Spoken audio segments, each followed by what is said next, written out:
স্নেহা, আমাকে একটু জল দে না রে। না রে, আমি দিতে পারবো না, আমার জল এঁঠো হয়ে গেছে।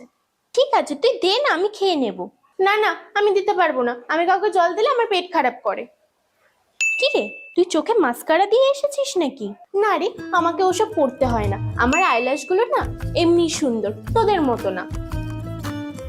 ওই হয়ে, নতুন ফ্রেম মনে হচ্ছে, দেখি একবার পরে দেখি। না রে, বড় হয়ে যাবে, তখন আবার আমার হবে না। স্নেহা, ব্যাগটা নিচে রাখিস। না না, আমার ব্যাগ আমি নিচে রাখবো না, আমার নতুন ব্যাগ, নোংরা হয়ে যাবে না। স্নেহা, খাতাটা দে একটু। তুই পাগল নাকি? এইভাবে কে পেজ টার্ন করে? এই জন্য আমি কাউকে খাতা দিতে চাই না। এইভাবে পেজ টার্ন করতে হয়, কিছুই জানিস না দেখছি। আমাদের ভ্লগ দিনভর হুল্লোড় চ্যানেলে চলে। স্নেহা, আমাকে একটু জল দে না রে। না রে, আমি